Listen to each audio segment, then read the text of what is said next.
이번 장마는 7월에 장마가 시작되는 지각 장마라고 합니다. 그래서 뉴스에서 2014년 이후로 처음이라고 이렇게 보도하면서 장마를 잘 대비하십시오 하면서 많은 사람들을 인터뷰하는데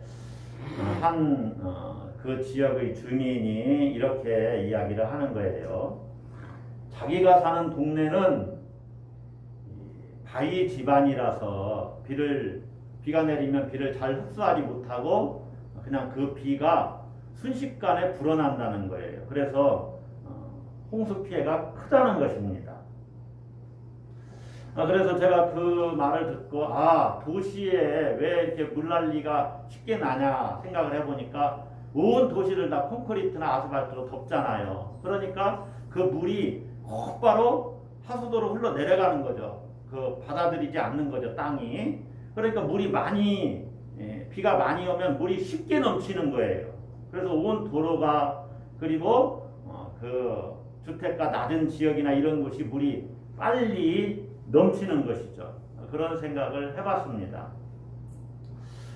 우리 교회 마당은 이 콘크리트 작업을 하고서 흙이 패이지 않아서 참 좋습니다. 비가 와도. 그래서 저는 콘크리트 작업을 해서 이렇게 포장을 하니까 이런 면에서는 참 좋구나 이렇게 생각을 하는데 어디에서 이제 이 콘크리트 작업을 해서 덮었는지 땅을 덮었는지 그것에 따라서 좋아하는 사람들도 있고 좀 이게 이런 폐해가 있구나 이렇게 여기는 사람들도 있어요. 그런데 저는 그 뉴스를 보고 콘크리트 바위 집안이 있는 그러한 지역 이런 것들은 이건 놀라운 영적인 원리가 숨어 있구나 하는 것을 생각을 해봤어요. 콘크리트로 다 땅을 덮었다. 이 땅이 우리의 마음이라면 우리의 마음을 콘크리트로 싹 포장을 했다. 그러면 내 마음이 바위 같고 콘크리트 같이 딱딱해져 있다면 그 표면이 다른 사람들이 나를 대할 때 내가 다른 사람 대할 때 그렇게 대한다면 다른 사람들이 나를 과연 가까이 할 수 있겠는가? 내가 다른 사람의 말과 그들의 삶 행동 또 특별히 아픔이나 고난을 흡수해주지 못하고 받아들여주지 못하면 그 사람들이 어떻게 내게 이렇게 친근히 대하겠어요? 그것뿐만 아니라 하나님에 대해서도 마찬가지죠. 하나님을 대할 때 내 마음이 콘크리트 같이 딱딱해져 있으면 어떻게 말씀이 내 안에 들어올 수가 있어요? 내 안에 어떻게 스며들 수가 있어요? 어떻게 하나님이 내 안에서 내 영혼 안에 거하시면서 어떻게 역사를 일으키실 수가 있어요? 역사를 일으키시더라도 내 영혼이 눈치채지 못하는 거죠. 내 마음이 딱딱하니까. 자, 우리가 예배를 드리지요. 여러분 지금 예배에 참여하면서 여러분 마음이 콘크리트 같은 마음을 가지고 앉아 계시다면은 말씀을 아무리 잘 전하고 그 설교자의 설교가 능력 있는 설교라 할지라도 어떻게 그 말씀이 여러분 마음 안으로 파고 들어갈 수 있겠느냐 하는 겁니다. 바위같이 딱딱한 마음으로 예배에 참여하고 있지 않은지 여러분이 여러분 마음을 한번 살펴봐야 돼요. 그러니까 내가 말씀을 통해서 은혜를 받으려면 또 내 안에서 하나님의 역사를 경험하려면 내 딱딱한 마음의 그 문을 열어야 됩니다. 열어야 돼요. 찬양 자체는 하나님께 우리가 찬양을 올려드리는 거지만 또 예배를 드릴 때 찬양을 많이 해야 되는 이유 중에 하나는 찬양을 드리면서 하나님을 생각하면서 내 마음의 문이 이렇게 빗장이 열리는 걸 경험해요. 그런 또 놀라운 은혜가 있죠. 찬양 속에. 그러니까 말씀을 들을 때도 마찬가지입니다.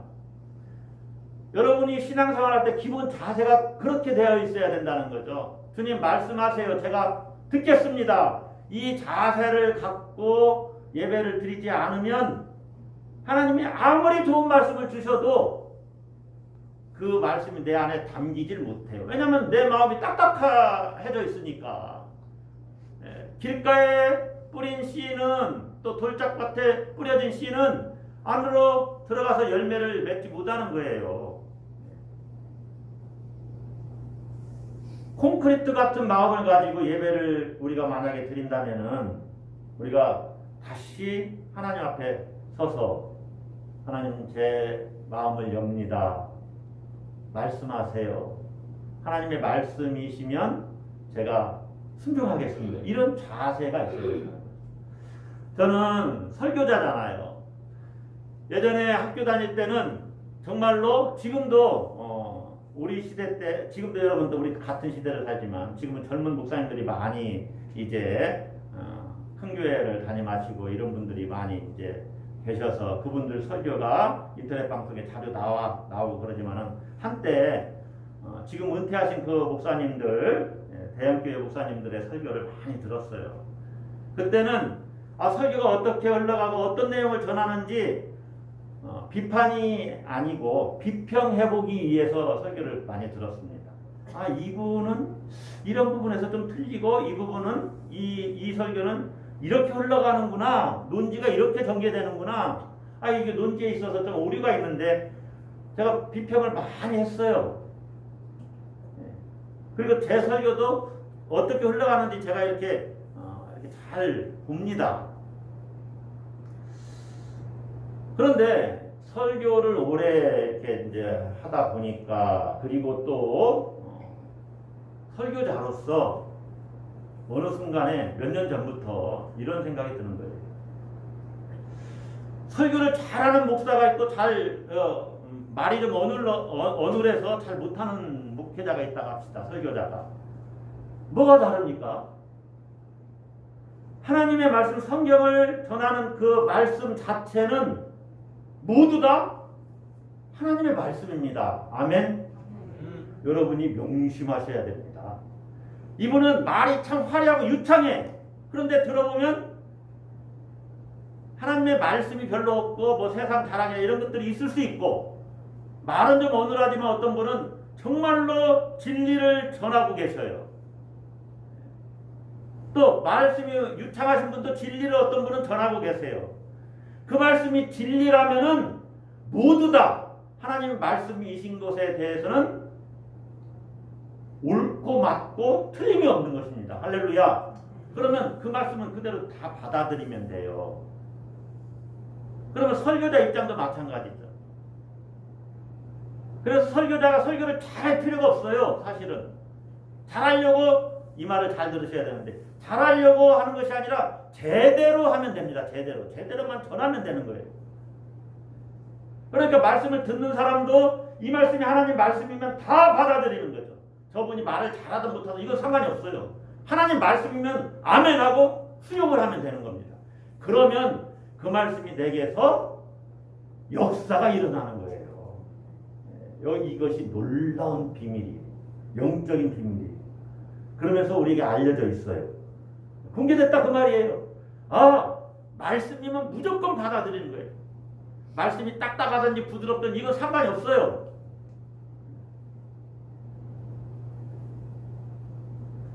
예수님께서 가버나움 지역에서 사역하시다가 이제 고향을 찾으셨어요. 오늘 본문은 처음 사역하다가 고향을 처음 찾아간 거예요. 어찌 보면은 다른 곳에서 다른 지역에서 사역을 잘 하셨으니까 금이 환영한 겁니다.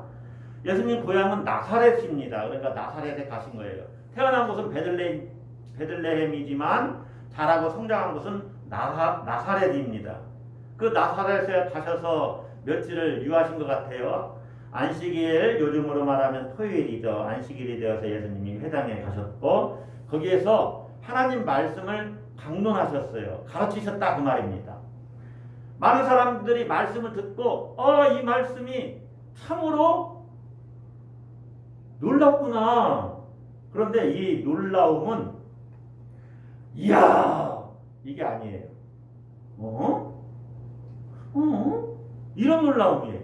그러니까 긍정적인 반응으로서의 놀라움이 아니라 약간은 부정적인 반응으로서의 놀라움이에요. 그리고 2절 보면은 이 사람이 어디서 이런 것을 얻었느냐? 이 사람이 받은 지혜와 그 손으로 이루어지는 이런 권능이 어찌 됨이냐. 도대체 이런 지혜와 권능이 어디서 나왔지? 우리가 그를 잘 아는데 예수님의 성장 과정이나 예수님의 출신 배경 또 뭐 그때 당시 무슨 학교를 다녔겠습니까? 그래서 그런 것들을 다 알고 있는데 하나님의 말씀을 가르치는 거 보니까 아주 놀랍거든요. 자, 놀랍다. 그러면 야, 예수님 참 지혜롭네. 야, 예수님 어떤 저분이 우리랑 같이 자랐고 그 어머니도 우리가 알고 있고 형제들 자매들 다 알고 있는데 어디서 저런 지혜가 생겼을까? 더 들어보자 하면서 이렇게 가까이 다가간 것이 아니라 우리가 다 알고 있는데 뭐 어떻게 자랐는지 그러면서 예수님을 어떻게 했느냐? 3절 끝부분 보세요. 예수를 배척한지라. 예수님의 지혜와 권능에 놀랬는데 예수님을 그들이 배척했다는 거예요. 의외의 반응이지 않습니까? 호의적이고 환대해 또 지금 뭐 부족할 판인데 오히려 적대적이고 적의적이고 냉대하고 있어요. 나사렛 동네에 예수님의 지혜와 권능을 인정하지 않으려는 분위기가 팽배해진 것입니다. 본문에 배척한지라 이 말씀은요. 원어로는 스칸달리조라는 원어예요. 이게 스칸달리조가 뭐냐면 영어의 스캔들하고 같은 어원이에요. 같아요. 예수님에게 스캔들이 일어난 겁니다. 그래서 다른 사람들이 그 사실을 부끄러워해요. 그래서 이 스캔들이라는 말은 원래 스칸달리조라는 말은 걸려 넘어지게 하다, 넘어뜨리다, 노엽게 하다, 감정을 상하게 하다 그런 뜻이 있어요. 그런데 원어는 스칸달리조를 조금 변형해서 시제와 또 태를 변형합니다. 그래서 에스칸달리 존토 에스칸달리 존토라는 말인데 좀 어렵지만은 왜 이렇게 말씀드렸냐? 이게 수동태예요, 수동태. 그러니까 그들이 걸려 넘어진 거예요. 나사렛 사람들이 누구 때문에? 예수님 때문에. 그들의 마음이 상한 거예요. 누구 때문에? 예수님 때문에. 그들이 떨어져 나갔어요. 누구 때문에? 예수님 때문에. 이 말이 뭐냐? 여러분, 최근에 어떤 학교 그 동문들이 당신 우리 동문이라고 하지 마. 창피해 죽겠어. 어느 정치인 보고 이렇게 얘기를 한다는 거예요. 그러니까 당신이 하는 행동을 보니까 당신 우리 학교 출신이라는 거 아예 얘기를 하지 마. 창피해. 예수님에 대해서 그렇게 생각하는 거예요. 당신 나사렛 출신이라고 하지 마. 당신 때문에 우리 마음이 상해 있어. 그런데 이 시제가 미완료 시제예요. 시제가 미완료라는 것은 계속되는 행위를, 과거로부터 계속되는 행위를 나타냅니다. 그러니까 예수님에 대한 소문이 나사렛 사람들이 들었을 거 아니에요? 그 예수님 때문에 이 나사렛 사람들이 계속 기분이 상해했어요. 우리가 아는 예수인데 그 사람이 어떻게 병자를 고치지?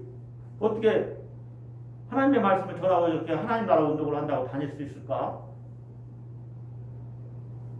우리는 똑같이 성장해 왔는데 이것은 단순히 감정의 불쾌만을 의미하는 것이 아니라 한편으로는 불신앙입니다. 불신앙. 그래서 6절에 보시면 예수님은 그들이 믿지 않음을 이상히 여기셨더라. 나사렛 사람들은 예수님의 지혜와 권능을 보고서도 말씀을 듣고서도 또 사역에 대한 소문을 듣고서도 예수님을 거절하고 배척했어요. 부끄럽게 여겼다 예수님을. 여러분은 예수님에 대해서 예수님을 어떻게 생각하십니까? 나 예수 믿는 사람이야 이게 부끄럽게 생각합니까? 여러분은 예수님을 자랑스럽게 생각하십니까? 어떠세요? 바울은 내가 복음을 부끄러워하지 않는다 이렇게 얘기를 했어요.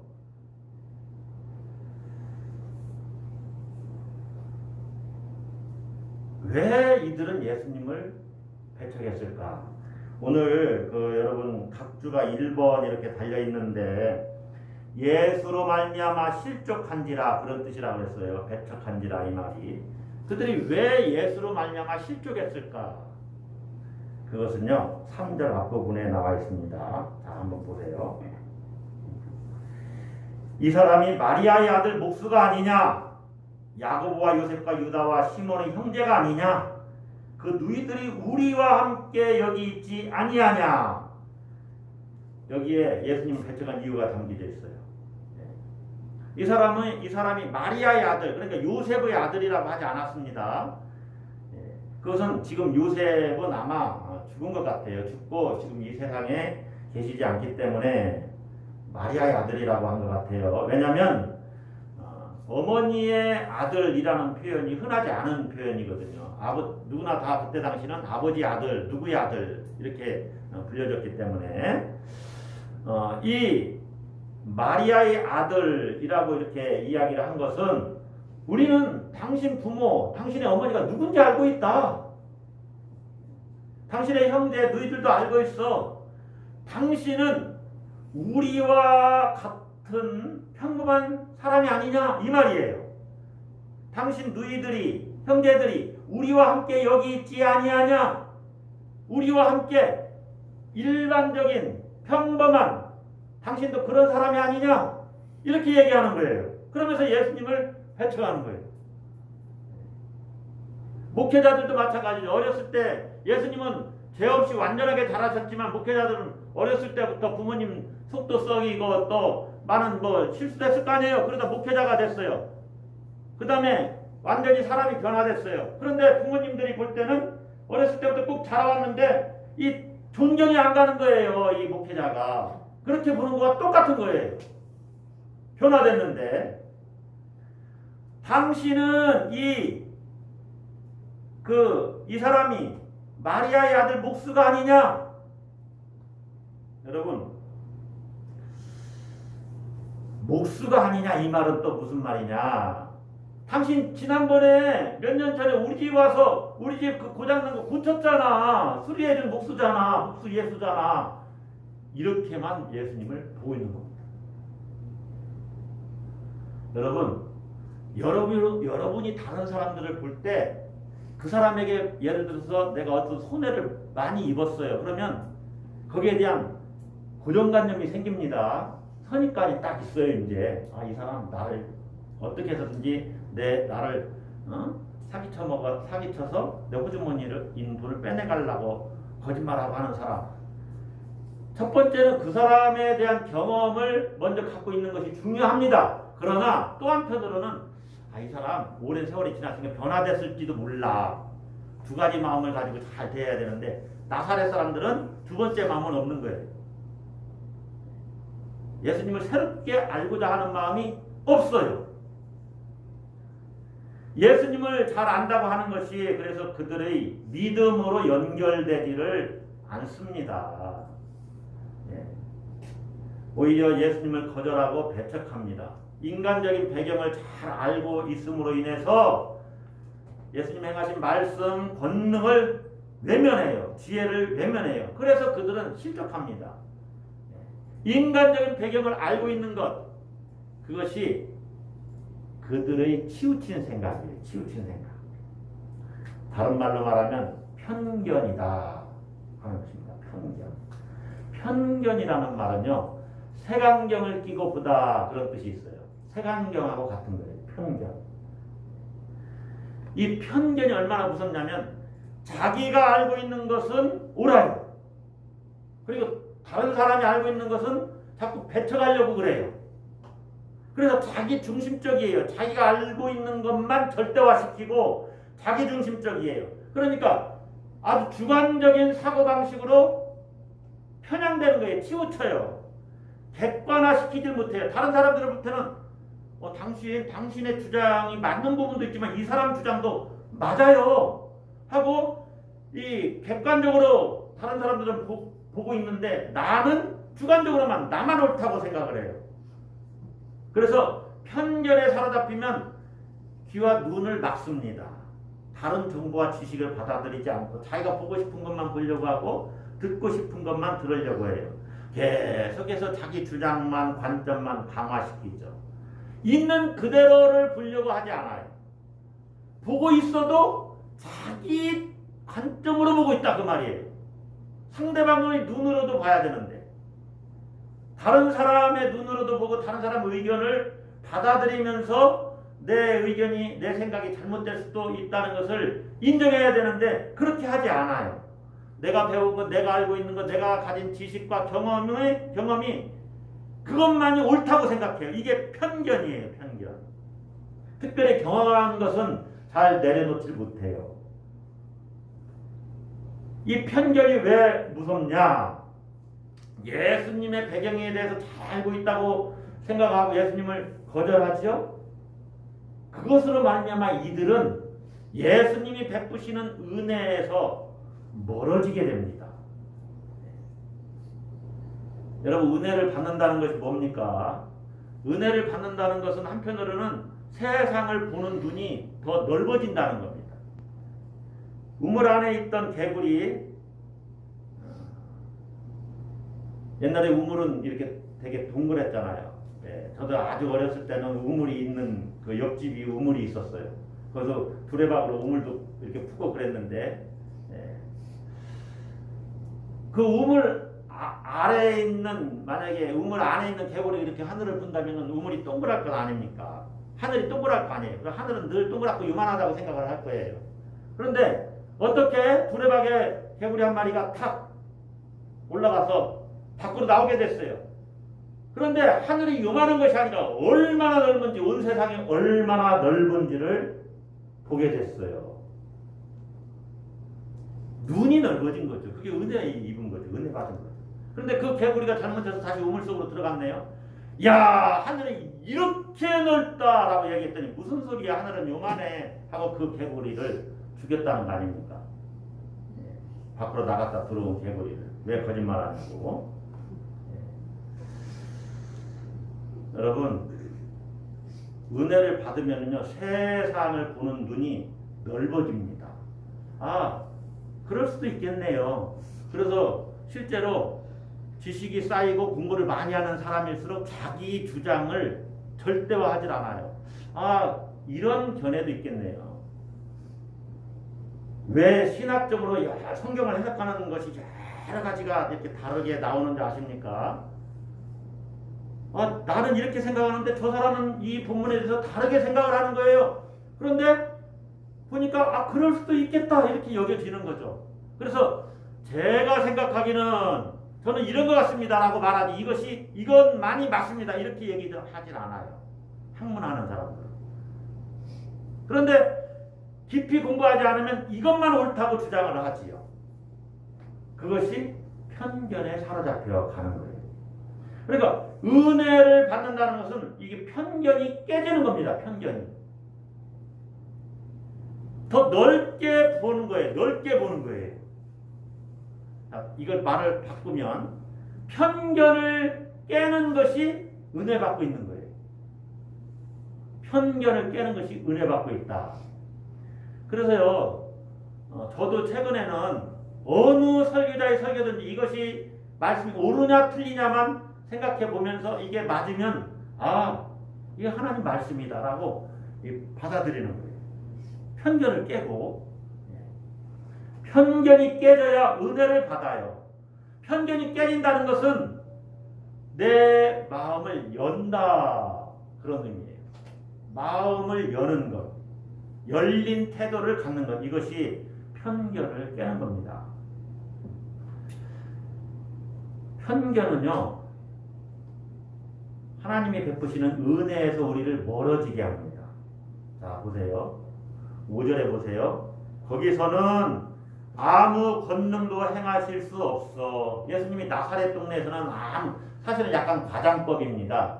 권능을 행하신 사람들도 좀 있어요. 그래서 소수의 사람들이 병고침을 받습니다. 이게 아무 권능을 행하신 건 아니고, 권능을 완전히 행하지 않으신 것은 아니고 약간 행하셨는데 많은 사람들에게 권능을 행하시지 않았어요. 왜 그러느냐? 이 편견을 갖고 예수님을 배척한 그들에게는 능력을 행할 가치를 예수님이 못 느끼신 거예요. 거기서는 아무 권능도 행하실 수 없어. 이것이 예수님의 권능, 능력이 제한받았다 그런 말이 아니고 권능을 행할 어떤 가치를 예수님이 못 느끼셨어요.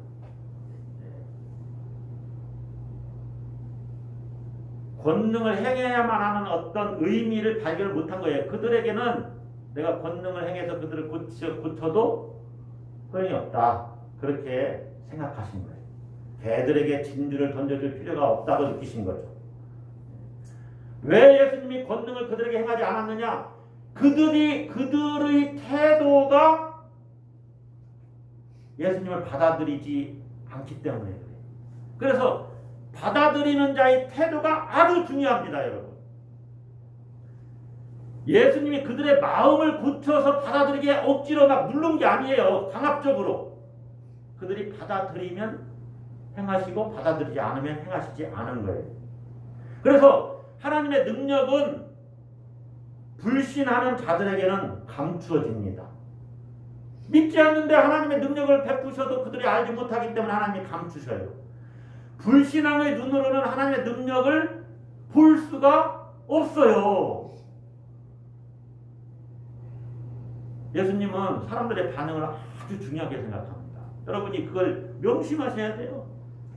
내가 예수님을 기대하는 마음으로 마음을 활짝 열고 주님께 나가서 주님 말씀하세요. 또 제 안에서 제 삶에서 역사해 주세요 하고 주님을 바라보고 주님을 기대하는 자들에게 주님이 능력 베풀어 주시는 것이지 어떻게 하나 한번 보자.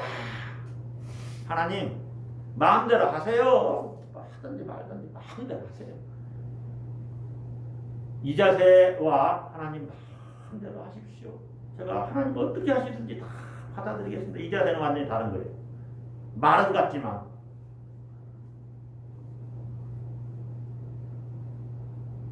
불신앙의 눈으로 하나님의 능력을 볼 수 없어요. 예수님을 부끄러워하거나 예수님으로 인해서 걸려 넘어지는 자들, 불신앙하는 사람들에게 하나님의 능력을 행하실 가치를 예수님은 느끼지 못하시는 거예요. 그러니까 사람들의 반응을 예수님은 아주 중요하게 생각하신다. 여러분, 믿음이 뭡니까? 믿음은 하나님이 하실 일에 대한 기대요. 하나님이 하신다고 믿는 거죠.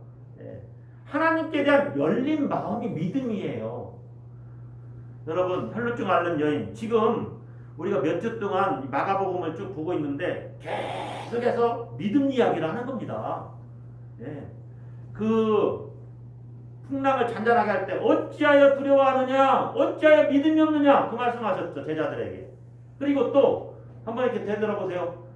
야이로의 딸 죽었죠? 회당장 야이로. 그에게 두려워하지 말고 뭐 하기만 하라? 믿기만 하라. 믿음 이야기 하셨어요. 그런데 그 회당장 야이로의 사건 가운데 혈루증 앓는 여인 이야기가 나옵니다. 이 여인이 뭐라고 이렇게 예수님께 고백을 합니까? 속으로 내가 그의 옷에만 손을 대어도 구원을 받으리라. 그의 옷에만 손을 대도 구원받겠다는 믿음이 있었죠. 그러니까 주님이 따라 내 믿음이 너를 구원하였으니 평안히 가라. 하나님에 대한, 주님에 대한 열린 마음이 믿음이에요. 그래서 여러분, 제가 가끔 한 번씩 말씀하지만 예배 나올 때 하나님을 향해서 마음을 열어야 됩니다. 내 안의 편견을 깨야만 은혜가 침투에 들어가요. 콘크리트 같이 싹 포장을 해놓으면 물이 스며들지를 못합니다. 아무리 물을 부어도 스며들 수가 없어요. 주님은 마음이 닫힌 자들을 향해서 마음을 억지로 열려고 하지 않았다는 것. 그래서 성경에 보면 가끔 귀 있는 자들은 들을지어다 그러죠. 왜 이런 말씀을 하십니까? 들으려고 하지 않는 사람은 들려줘도 들을 수가 없다, 그 말이에요. 준비되지 않은 영혼, 믿음으로 반응하지 않는 자에게 아무리 위대한 역사를 일으킨다고 할지라도 그 어떤 것을 행하실 의미를 주님이 발견하지 못하기 때문에 그 일을 행하시지 않는 거예요. 여러분, 진리가 역사하는 순간은 내게서 편견이 제거되고 열린 마음이 될 때 그 진리가 내 안으로 쑥 들어오는 거예요. 진리가 내 안으로 쑥 들어와서 내 기존의 경험과 지식, 상식을 깨트리고 부시고 그리고 변화의 역사를 일으키는 거죠. 그러니까 이게 정말로 기적과 같은 일입니다. 내 안에 있던 그 나의 지식, 경험이 깨지는 순간이니까 이게 기적이죠. 여러분, 은혜를 받으려면 어떻게 해야 합니까? 편견을 버려야 됩니다. 고정관념을 버려야 돼요. 마음의 그 빗장을 열어야 됩니다. 열어야 돼요. 마음을 단단하게 해서는 안 된다는 거예요. 자, 이때는 말씀을 잘 들으셔야 되겠죠?